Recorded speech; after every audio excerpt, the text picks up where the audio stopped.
بسم الله الرحمن الرحيم والصلاة والسلام على رسول الله وعلى آله وصحبه ومن تبعهم بإحسان إلى يوم الدين وبعد. Donc nous continuons les leçons dans Al-Waraqat fi Usul al-Fiqh d'Imam al-Haramain. Notre dernière leçon a été fondée sur les mantouk dont on a vu Al-Nassu, Al-Zahiru, Al-Mujmal, Al-Mubayyin et bien d'autres. Et on s'est dit pour compléter la compréhension, on devrait parler de Al-Mafhum, Inch'Allah. Et maintenant, quand on dit Al-Mafhum, le terme est dérivé de Fahima Yafhamu, Al-Fahmu. Al-Mafhum, ce qui a été compris des tests, de la compréhension des tests. Et maintenant, pour comprendre Al-Mafhum, nous allons comprendre Mafhum de deux volets. Il y a deux sortes de Mafhum. Il y a Mafhum al-Muwafaqa et Mafhum al-Mukhalafa. Il y a le Mafhum, la compréhension al-Muwafaqa, accordant, qui s'accorde avec la compréhension du texte. Il y a Mafhum Mukhalafa, il y a la compréhension selon le sens opposé. Compréhension des textes selon ses sens opposés. Donc tu comprends le texte selon son contraire. Quand il dit mange, quand il dit debout, je t'ai dit de ne pas t'asseoir, exemple. Quand il dit prendre deux, donc je t'ai dit de ne pas prendre plus ou moins. Ça c'est en quelque sorte. Si nous prenons le premier, al-muwafaqa, les ulama disent huwa ma yakunu fil maskutu fihi muwafiqan ka hukm al-mantuq. C'est ce qu'on trouve. La compréhension du texte est semblable à ce qu'on a compris du texte. Ce que le texte a prononcé est semblable à ce qu'on a compris du texte, ce qu'on a extrait de la compréhension, au plus. Ita'i ma lil-lafzati al-maskuti min babil awla nafyan aw thubut. C'est de comprendre le texte, le contraire de ce que le texte n'a pas mentionné. Il est égal à ce qu'on a compris ou bien plus. Si nous prenons l'exemple, prendre le texte, comprendre le texte plus que ce que le texte a mentionné, prenons le sens, Allah dit فَمَنْ يَعْمَلْ مِثْقَالَ ذَرَّةٍ خَيْرًا يَرَهُ وَمَنْ يَعْمَلْ مِثْقَالَ ذَرَّةٍ شَرًّا يَرَهُ. Ici, dans ces versions, on parle de misqala zarra. Misqala zarra, c'est la plus moindre chose. Allah dit quiconque fait la plus petite chose comme récompense, il verra. S'il fait la plus petite chose comme péché, il verra. Mais il y a ce que Allah n'a pas mentionné. Allah n'a pas, et qui fait alors la plus grande chose. Dans misqala jabalin, ça n'a pas été mentionné. Mais nous comprenons, si Allah te récompense de la plus petite khayr que tu as fait ou le plus petit shar que tu as fait, tu seras récompensé. Ça veut dire que si tu as fait plus grand que le mont Cameroun ou le mont Uhud, tu seras aussi récompensé. Mais elle n'a pas été mentionnée. Donc, al-mantuqu misqala zarra, al-mafhumu misqala jabalin. Donc, ce que le texte a prononcé, c'est la plus petite chose. Et ce qu'on a compris des textes, c'est la plus grande chose. À peu près ça, c'est l'exemple, je crois, un peu clair. Et aussi, si nous prenons l'exemple de Allah dit wa ashidu zawil adli minkum, Allah dit prenez deux exemples, deux témoins parmi vous. Prenez deux témoins. Mais si en cherchant deux témoins, on trouve quatre témoins, nous allons dire quatre témoins n'a pas été mentionné, mais nous comprenons quatre témoins est plus fort que deux témoins. Donc deux témoins, c'est ça qu'on appelle al-mantuqu, parce que le texte a prononcé. Et quatre témoins, c'est al-mafhum. Et si nous voyons al-mafhum awla min al-mantuq, ce qu'on a compris ici est plus fort que ce que le texte a prononcé, parce que le texte a dit deux, et on a compris de ce texte, si on amène quatre, c'est plus fort. Le texte a dit misqala zarra, et nous comprenons misqala jabalin, plus grand et plus fort. C'est ça qu'on appelle an yakuna al-mantuqi ou an yakuna awla bil hukmi min al-mantuqi. أن يكون المفهوم أولى بالحكم min al-mantuq. Donc à peu près c'est ça. Wa taratan yakunu musawiyan. Et souvent on peut trouver le mantuq est égal au maskout. Le mantuq, c'est quoi maskout? Ma sakata alayhi nas. C'est que le test a gardé le silence, n'a pas prononcé. Comme misqala jabalin. Sakata alayhi nas. Le test n'a pas parlé. Comme 4 témoins, le test n'a pas parlé. Voilà pourquoi on appelle maskoutu. Mais mantuq, c'est ce que le test a parlé, et mafhum ou maskout. Prenons l'exemple, Allah dit innal ladina ya'kuluna amwal al-yatama zulman, ceux qui mangent les biens des orphelins, zulman par injustice. Ici, c'est quoi al-mantuq?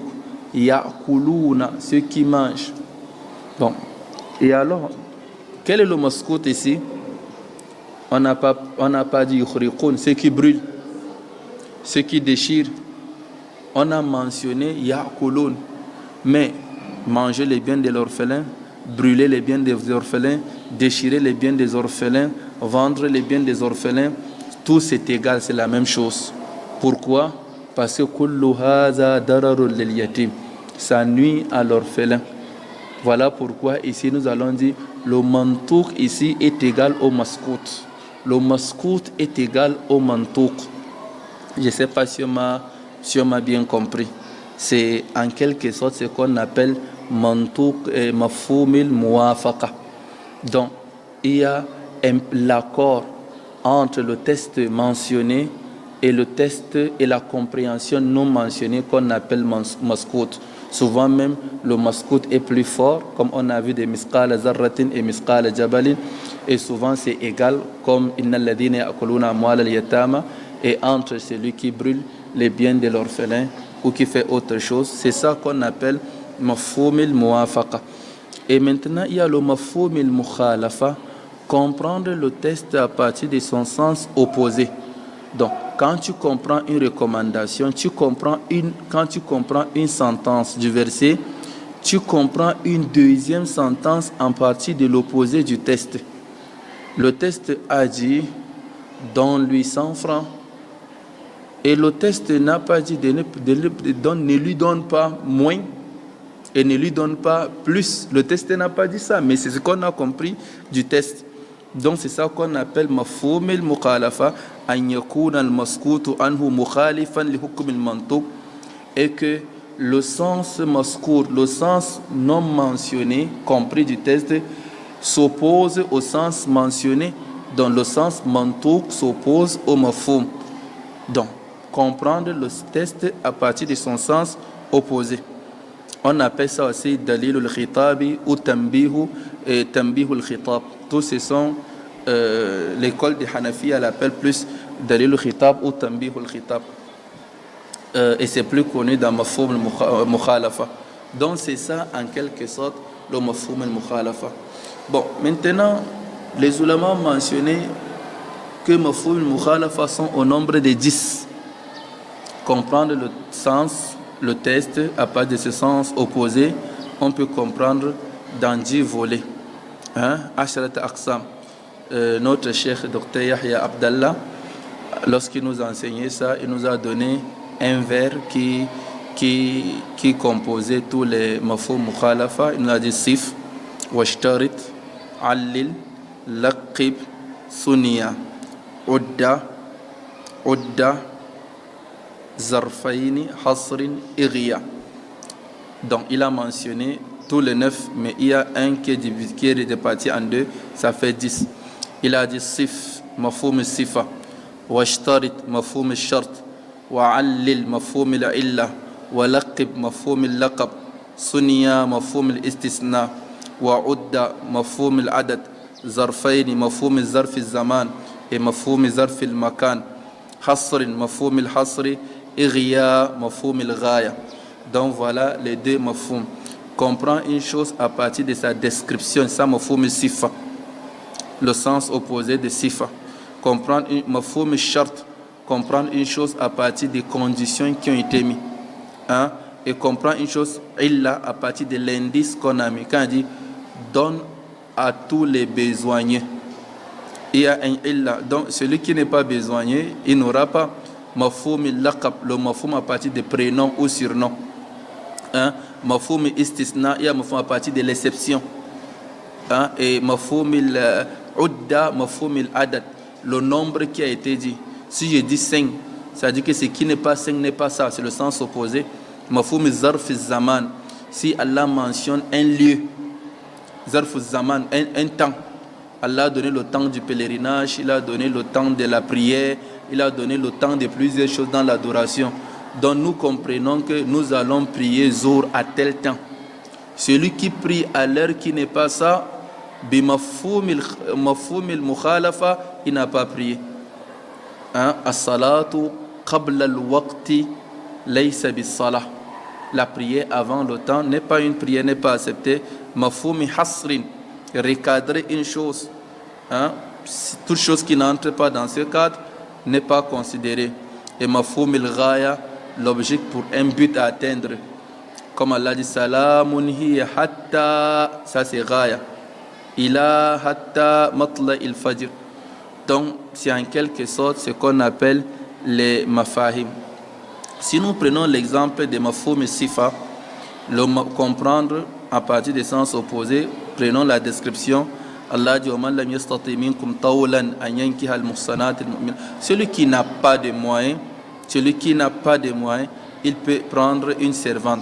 Donc on prend prendre la servante, c'est pour celui qui n'a pas de moyens. Si nous prenons mafhoum al-hasri, le prophète dit recadrer la chose, innamal a'malu binniyat. Il y a adatu hasri qui est innama al-a'malu binniyat. Innama ilahukum ilahun wahidun. Donc tout ce qui n'est pas ça n'est pas ça. En quelque sorte, mafhoum al-ghaya, hein, l'objectif, un endroit à atteindre. Allah dit lorsque vous divorcez la femme, fala tahillu lahu min ba'di hatta tankiya zawjan ghayra. Lorsque tu fais 3 divorces, elle n'est plus permise jusqu'à qu'elle épouse une autre personne l'épouse. Je dis ghaya. Donc la limite que tu peux l'épouser encore jusqu'à qu'une personne l'épouse, il décède ou il a divorce aussi, et non par complicité. Mafhoum shart, les conditions.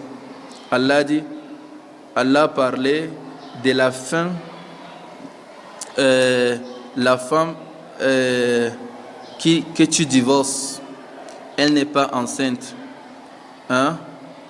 Elle n'est pas enceinte, elle finit sa virginité, elle n'a pas de nutrition. Ah, ça c'est aussi ghaya, salamun hi hatta matla il-fajr. Mafhoum al-adad, le mafhoum de adad, Allah dit ceux qui font le qazf, hein, ceux qui parlent mauvais des autres, de fausses accusations que telle personne est un fornicateur, il a forniqué. Allah dit samani najalda, les fornicateurs, Allah dit mi'ata jalda, 100 fouets. Hein? Allah a dit arba'ata ashurin wa ashra, 10 mois, 4 mois, 10 jours pour la femme qui a perdu son mari. Salasata quru, 3 mois ou 3 menstrues ou 3 purifications pour celle qui a été divorcée, qui voit ses règles. Donc tous ces nombres, on appelle ça mafhoum al-adad. Si le nombre n'est pas atteint, ce n'est pas ça. Mafhoum zarf al-zaman, comme Allah dit, al-hajju ashhurum ma'lumat. Le pèlerinage, c'est pendant des mois bien précis. Actuellement, nous sommes dans le mois de Jumad al-Oula, Rabi al-Thaniya ou Rabi al-Akhira.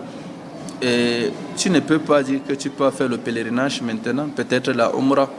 Dans le mois de Safar, il n'y a pas le Hajj. Dans le mois de Jumada ou Thaniya, il n'y a pas de pèlerinage. Donc, parce que le pèlerinage est pendant un temps bien précis. Voilà pourquoi Al-Hajju Ashhurum Ma'lumat. Et mafhoum zarf al-makan, il y a des lieux qu'Allah a précisés, comme le pèlerinage s'est fait dans un lieu précis.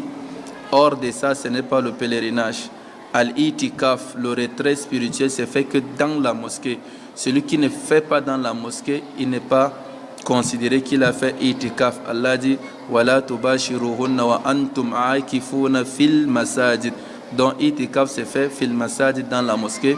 Celui qui fait fil bayti, il n'a pas fait itikaf, il a fait autre chose, méditation, autre chose qu'il a fait à la maison. Ça s'est fait que dans la mosquée.